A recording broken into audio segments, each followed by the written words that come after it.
Greetings, good people. Welcome back to another edition of Leaders and Learners, where we all know that the best leaders are lifetime learners. And today's guest is none other than the amazing Rhona Bennett. She is a singer, performer, a coach, and a woman who has lived every side of the entertainment industry. Okay, before the charts and the spotlight, she was a part of the Walt Disney Company, that whole machine, learning early how talent meets business. Okay, she later joined the legendary En Vogue, stepping to one of the most iconic legacy groups in American history. But this chapter we're about to get into is about more than music.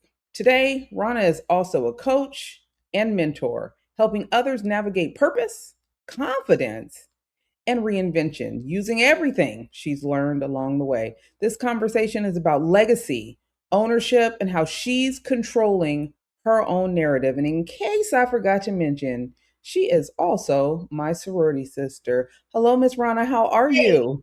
hey, beauty, how are you? Thank you for the Blessed to fabulous be intro. in your presence. Listen, all this energy, all this fire that seems to be radiating off this screen, your Instagram, and every time I see you, I am just blessed to be in your presence. So thank you for being here.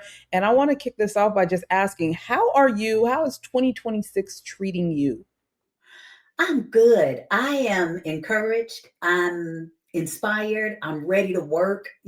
My industry can sometimes kind of shut down. The last couple months of the year kind of slows down. So once we hit, our first work week, I was like, let's go. So I'm ready to get it. I'm excited about some of the projects I've been working on and the things that are coming out, the movement that I'm getting ready to start. It's just a lot of good things happening. I love that. I want you to talk to me about marriage because What you want to know? I have to start there because there's a lot of people right now struggling with love and relationships and trying to figure it out. We're at that age where there's a lot of people that are either divorced and trying it again or never got there and think that it's not out there for them. I want you to talk from who you are as a coach and as a woman of faith and spirituality. What has marriage done for you, and what are your encouraging words for the rest of the people out there trying to figure it out or hold it together? Come on, Tonya, shoot out the blocks with a question. Like, Got it let's though. get started. Okay. I mean, as you know, and you kind of playfully said, I'm still a newlywed. So, take what I say from this perspective, everybody. But it's not too late. It's never too late. I mean, that's a limiting belief. One of my mentors, Lisa Nichols, who happens to be releasing her Broadway one woman show on streaming tonight. I was blessed to be one of the executive producers, so shout out to her. But part of her story in that is that she didn't get married until 54. Mm, Okay. And so, if you listen to some of the YouTube narratives and all the people that have the microphone, they might make you think that it's over. And I just think that it's about alignment. When you're ready, when you do the healing, sometimes, as she says, become the list. What are the things that you desire in the partner? How do you align with those things that you want from someone else? Um, I think that there's somebody for everybody, depending on if you've given yourself permission to have it, if you don't have those beliefs in there telling you that you can't. Um, so that's my thought, is that it's just a limiting belief. You know, uh, there's somebody out there for you if you want that for yourself. Maybe too, they're right under your nose. I mean, for me, my husband is someone that I've known since high school, but I would have never thought that he was going to be my husband. We didn't start dating until 2021, and prior to that, I'm like running from him saying, don't mess up our friendship. But that was who was divinely designed for me. And so I wonder if there's somebody in your social circle right now that you're overlooking, that you're very compatible with, and quite possibly just reshaping your thoughts around what partnership actually can mean for you and what you value. I value friendship majorly, and sometimes people might not think about that because we romanticize it so much, but Mm, these are some of the foundational things that keep it going and have you compatible. I love to hear that. It feels like during COVID, a lot of people realized they may not even like who they were married to or the Well, kids that they were raising or themselves. Being alone, being by themselves, being with themselves was difficult. I want you to talk to me about your coaching and how someone can use coaching to figure these things out and work through to get to their better self, to find the opportunity to love, to succeed, and to be successful. it's a loaded question, Mm. but I do think that you could say this in with respect to a few things. To the degree that you heal is the success that you'll see. To the degree that you personally develop is the success you will see. I think it's the cornerstone of success, personal development. Um, Tapping into those blind spots. They're blind because you can't see them. So get in there with somebody who can help you to unpack you if you need that kind of assistance. Maybe there's some things energetically that need to be cleaned up that can make you a better magnet to the things that you desire, whether that's a relationship, an opportunity, whatever it is that you would like your life to look like. Quite possibly, there's something that you can do to address in yourself that can open that up for you. So, to me, personal development is what there's a great quote I love. It says, "The best project you'll ever work on is yourself." I believe Ooh. that wholeheartedly. And that's like the basis of coaching to me. Have you always been this wise? Like have you always had this level of inflection and depth of thought? Because I can say I haven't. I used to just think one way and that was it. And it's that way and that's what it is. And very stubborn about ideas and how you get from A to B. Have you Mhm. always had this level of insight and compassion and empathy? I would say that I have consciously chosen since 18 to be Mm. on a spiritual path. And that has taken me up, down, and around. I've fallen in and out of love with God.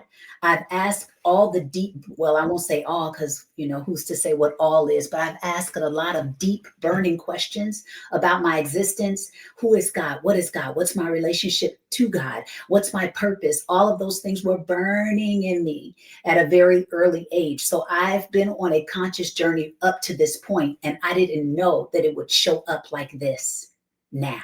Wow. Yeah. Now, understand. So now it makes me think about church hurt, which Hmm. is a newer term, Hmm. but it's very common. Hmm. What are your thoughts on that? I think it's unfortunate, Hmm. because church is a space of, to me, where people go when they're most vulnerable. They're looking for guidance. People who are in, those more lofty positions that pull you under their spiritual wing, if they take advantage of you in that vulnerable space, it can be very deep trauma. And it can be hard for people to come out of that unless they can run into another person who can go into their basement with them and help them to heal. So it does happen a lot. I think it's being exposed more because we're so connected digitally. Like, people have a microphone, they have a space to share their stories. I just hope that people are now finding others that can help them to come out of that space. It's something that I like to think that I help people to do. Uh, and the only reason I can help them to do it is because I go into my own basement. I do my own shadow work. I face all my stuff, good, bad, ugly, whatever it is. I have been willing to go in and face myself, sit with the stuff, even when it hurts, when I'm crying. I have learned to give my feelings texture and Mm. literally, like I'll say, where is it in my body? When I was going through a major breakup in 2019, and we were going into the pandemic, and I was with myself, and I was like, you know what? I'm going to deal with this. I'm going to face it head on. I mean, I was waking up every day with anxiety sitting on my chest and in my gut. It was so painful physically, not just emotionally and spiritually. And of course, mentally, I was like going through it.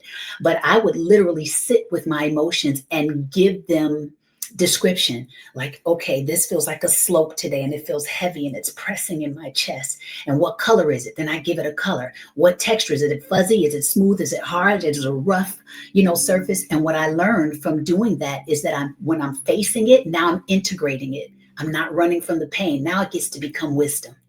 So because I've sat with my stuff, I can sit with other people and their stuff. And I think that if we can find more of those kind of people on the planet to help us heal, you can move through church hurt, but it will take some work.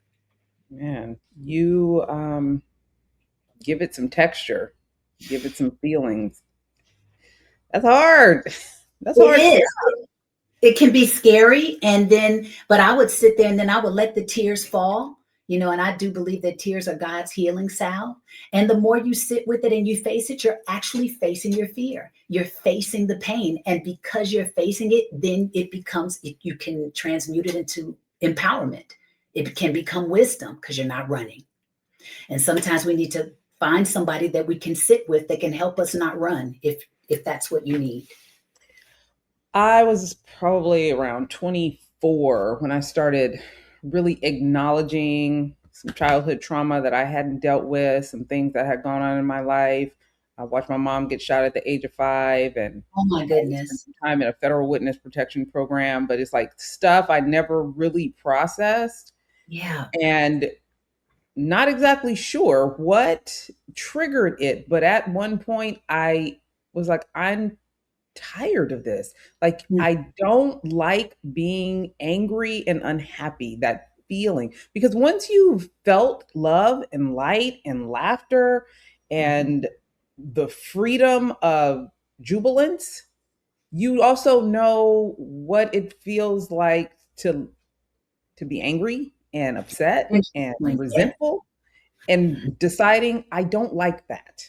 Like, and when you're dealing with trauma, you don't always get to decide when the trauma shows up. So then at some point it was like, okay, I really don't want to be here anymore. I don't like this place that these things take me to. And realizing you have triggers, is that something that you can help someone with? Like, figuring all that out, because I feel like that holds people back a lot. Not dealing, not acknowledging, not Yeah. getting to the place where you can give it texture and name. Yeah. If you're willing to be accountable, if you're willing to atone, yes, I will sit in there with you and help you name it. First, we got awareness is the first key to change. Now, then Mm. once you're willing to be aware, now we can give you some tools to help you move through that awareness into a more aligned with the feelings and emotions that you say you want to experience. We can start to give you some tools to get there. But that Mm. first thing is awareness. Awareness is the first key to change. And if you're willing to sit in it and you're willing to discover and face yourself, yeah, absolutely. Come hang out with your girl. That you are so funny.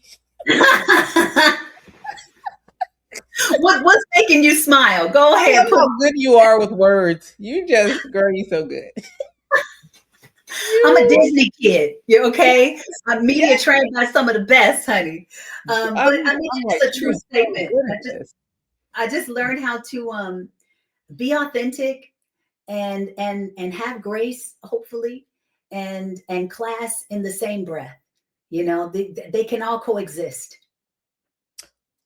What is the biggest myth you think people still believe about like girl groups and success? Mhm. The biggest myth about girl groups is, I don't know. Let's see. um, um, well, I think the myth is that it's always just the women that run into problems. Hmm. Not true. You know what I mean? Guy groups run into problems just like ladies. There have been female groups that have come back together just like guys. There have been men groups that have disbanded and not come back together just like women. I don't think it's gender specific. I like that because yeah, men they're kind of messy. Girl, sometimes worse than us. Like, come on. So messy. I'm like, y'all just be talking? Like, what? What? That's I crazy. mean, yeah. So yeah, I think that's a myth. looking back at your career, what would Mhm. you tell your younger self before signing anything or even getting into this business? Ooh.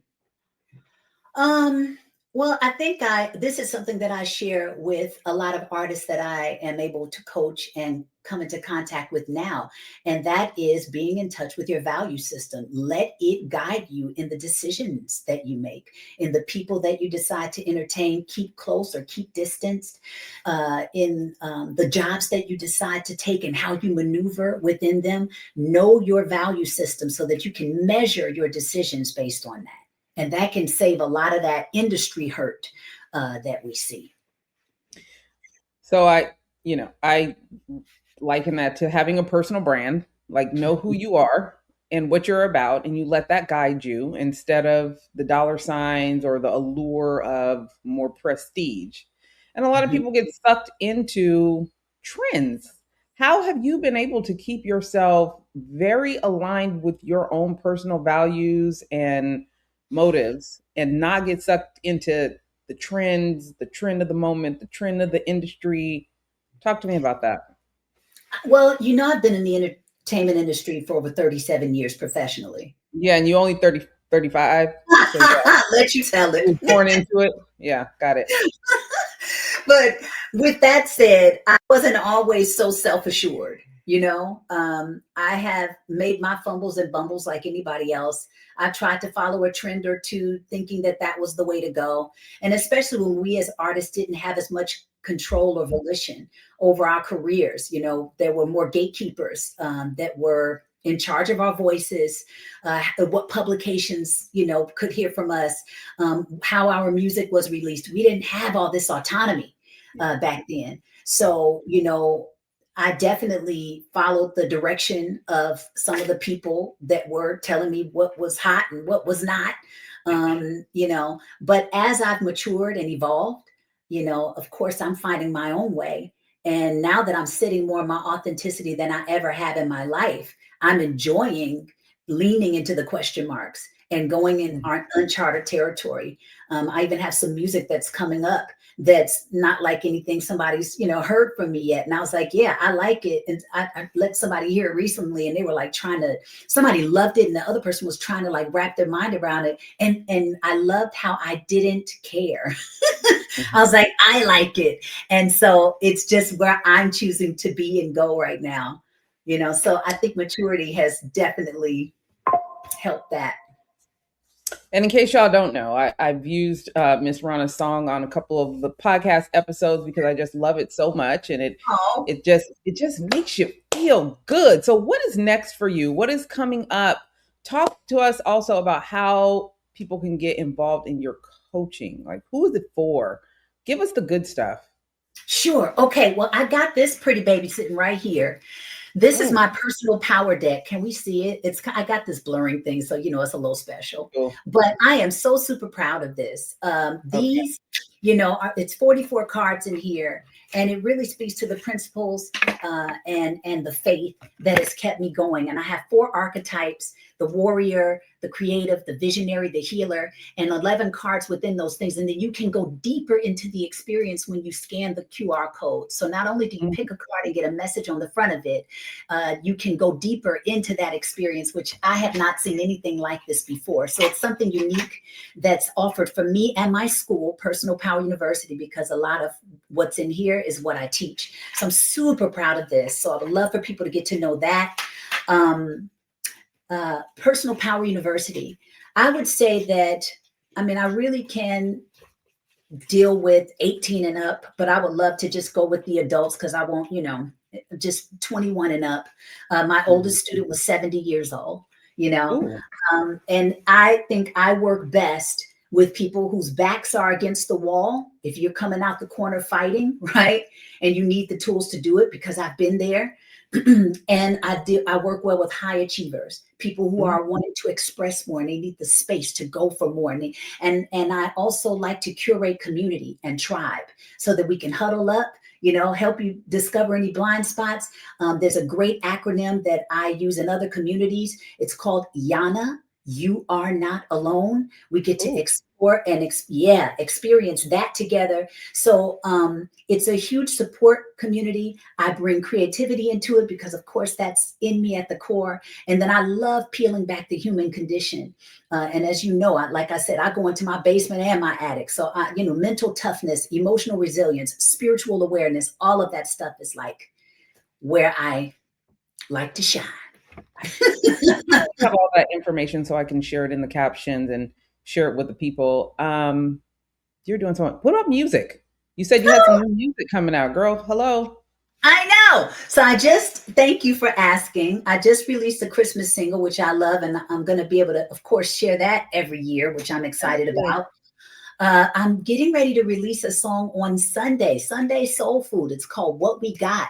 And it's, I said, a new year, a new frequency, coming in here with some feel good vibes. It's a throwback really to like soft rock era, 70s, 80s. I love that era of music, but it's like yacht rock is what they call it now. Okay. So it's like yacht rock with a Rossisi twist. And it's about gratitude, appreciating your tribe, Mm. not forgetting about the simple things in life. And I hope people love it, because I love hearing it and it feels good. And then I've got something else coming up it's kind of aligned with more futuristic soul. So that's coming too. Okay. Okay. Yeah. You see, fancy pants over here trying to cross genres. I mean, I'm just, Oh, speaking of which, before I forget, because getting older, that happens too. Um, there was a movie or a documentary not too long ago on yacht rock. Did you watch that? no. Oh my god, I think it's either on Netflix or Apple TV. Girl, it was so good. I was just grooving. So I'm looking forward to Oh, Sunday. Looking forward to your drop on Sunday. I was getting my Kenny Loggins, old Michael Jackson, Hall and Oates on. on. It was so good. It was so good. So I'm looking forward to Sunday. Looking forward to your drop. Thank Um, your music. One day I want you to just come on so we can just play some of your music and vibe out and talk about what motivates you for the songs and the lyrics. And I love to get a little bit more into how you're thinking and your work product, how you. I you love that. produce, and because you got some good stuff going on there. Thank What part of your story never makes the headlines? you.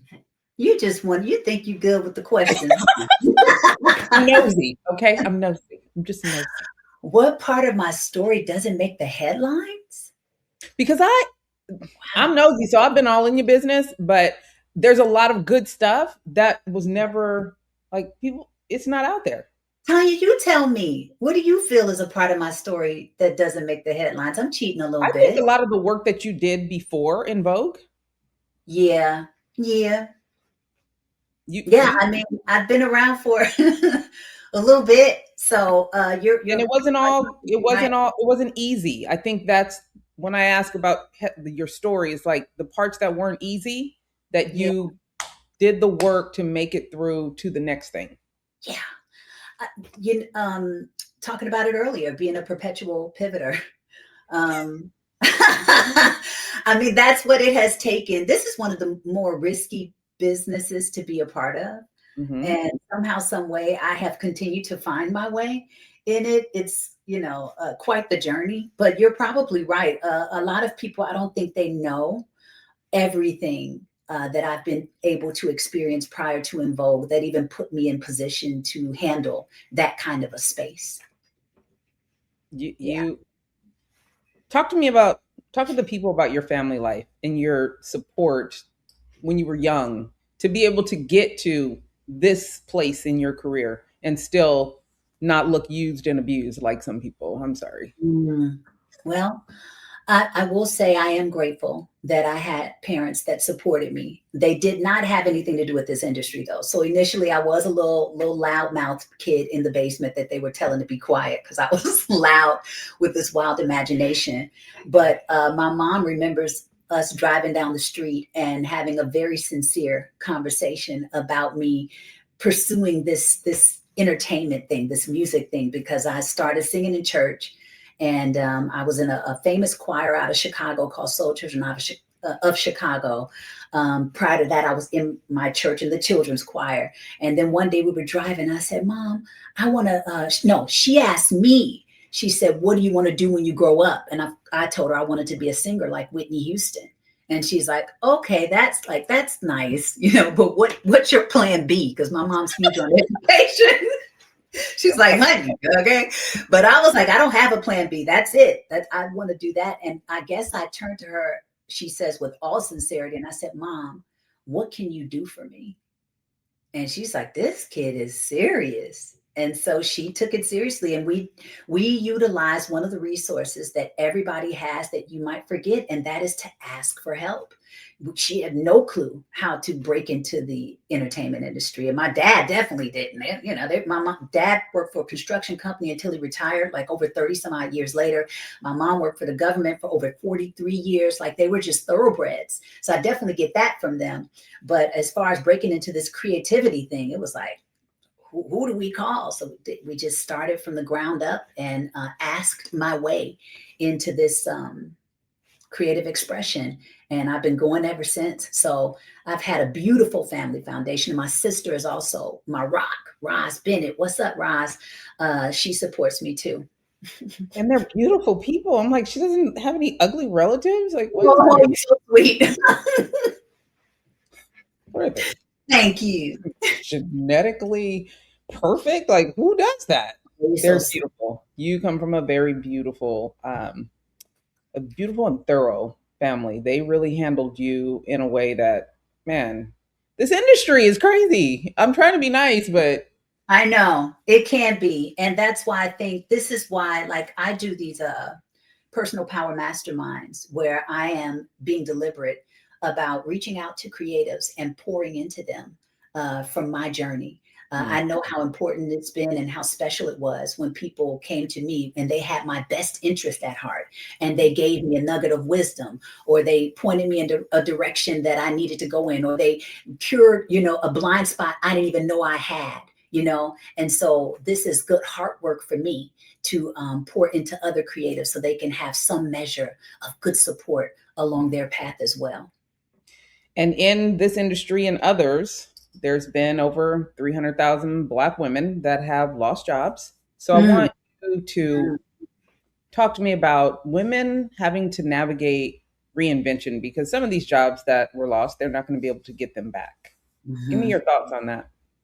It's so interesting because we're moving into an era where a lot of the jobs that we have been used to having in the marketplace are going to disappear altogether.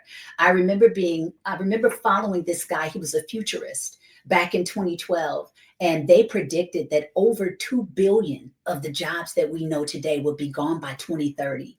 And of course, at that time, there was no mention of AI and all of these technological. We knew it was going to be technical, but to what degree and how that would show up in our reality was kind of elusive, this question mark. And now we see that part of that answer is artificial intelligence. The bots. We know physical robots are coming, but who knew they would be ethereal robots, like things that are not tangible, but they're doing all this work and taking the clerical jobs, or organizational jobs, or informational jobs. Like, whoa. And I remember reading this book by this top AI guy out of China. He was like the second ranked AI person in the world. And he was talking about how we were either going to be, the jobs were going to be tech, or people.